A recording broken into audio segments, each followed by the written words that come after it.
Salut à tous et bienvenue dans Sortie de Veille, le podcast quotidien de Mac Génération. Petit à petit, Apple remplit sa boutique de réparation en libre service avec des pièces détachées pour des appareils récents. La dernière fournée permettra aux plus bricolos d'entre vous de tripatouiller leurs iPhone 14 et leurs MacBook Pro tout neufs. Enfin, s'ils sont encore sous garantie, passez plutôt par Apple. En deuxième partie d'émission, on va parler de Sherlocking avec Stéphane. Rien à voir avec le fameux détective. Le Sherlocking, c'est une pratique d'Apple qui consiste à piquer des fonctions conçues par des développeurs tiers pour les proposer gratuitement dans ses systèmes d'exploitation. iOS 17 et macOS Sonoma en sont pleins. Rendez-vous dans quelques minutes pour tout savoir. Nous sommes le mercredi 21 juin, c'est le premier jour de l'été. Wouhou! Voici les actus qu'il ne fallait pas manquer ce matin.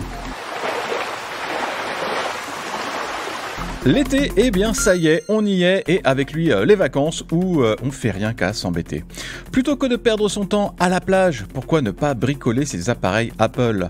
La boutique d'auto-réparation du constructeur propose depuis aujourd'hui des pièces détachées d'origine ainsi que des manuels pour les iPhone 14, le MacBook Air M2 de 13 pouces et les nouveaux MacBook Pro. Et ça n'est pas tout, puisque Apple simplifie aussi le processus d'activation des appareils réparés. Il ne sera plus nécessaire de contacter les équipes d'assistance pour effectuer la dernière étape de réparation. Tout passera par le logiciel configuration du système.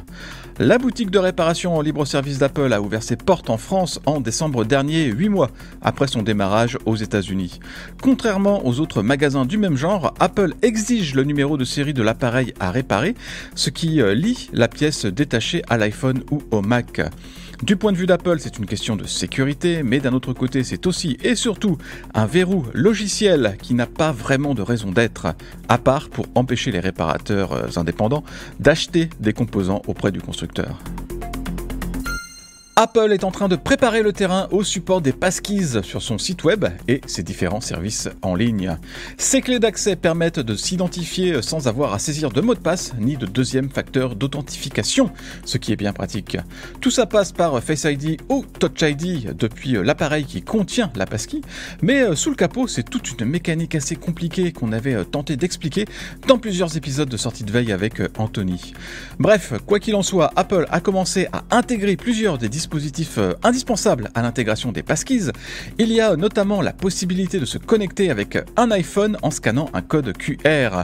L'idée ici est de vous permettre de vous connecter sur un autre appareil comme un Mac, un PC ou un smartphone Android en utilisant un iPhone ou un iPad qui va confirmer votre identité.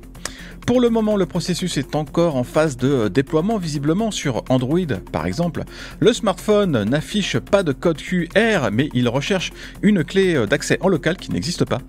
Allez, il y a encore quelques boulons à serrer pour se débarrasser définitivement des mots de passe.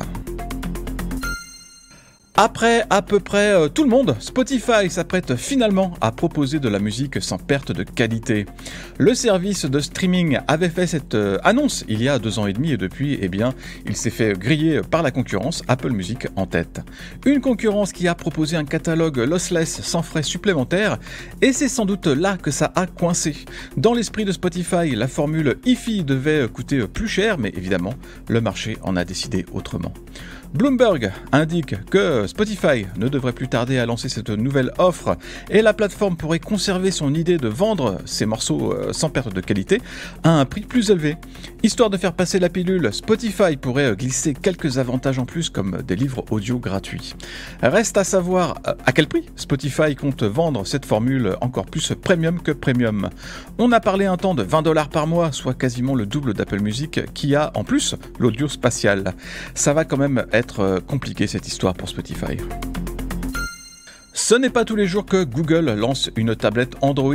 On pensait même que c'était mort et enterré pour toujours du côté du moteur de recherche, mais en fait, pas du tout. La Pixel tablette avait été présentée l'an dernier durant Google I.O. et elle est maintenant disponible au prix de 679 €. Ça n'est pas donné et quand on voit la fiche technique, il n'y a pas de quoi s'en réveiller la nuit. Il s'agit d'une tablette de 11 pouces avec un écran LCD. Elle est équipée d'une puce Tensor G2 avec 8 Go de RAM et 128 Go de stockage. Et au niveau des capteurs photos, c'est du 8 mégapixels à l'avant comme à l'arrière. Sur le papier, ça fait un peu cher en face d'un iPad 10 à 589 € qui s'est offert un tout nouveau design il y a quelques mois. Et puis, il faut ajouter que Android n'est pas iPadOS et que toutes les applications ne sont pas forcément optimisées pour les grands écrans de la tablette. Mais ce qui fait toute l'originalité de la Pixel tablette, c'est ce dock fourni avec l'appareil. Il transforme la tablette en écran de contrôle des objets connectés de la maison ou pour suivre une recette de cuisine.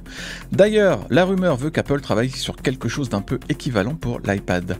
Est-ce que Google a sérieusement l'intention de revenir sur le marché des tablettes avec un tel produit ? On a plus l'impression qu'il s'agit d'une nouvelle tentative de s'imposer dans le secteur des écrans connectés en fait. Un domaine dans lequel Google est d'ailleurs déjà bien installé.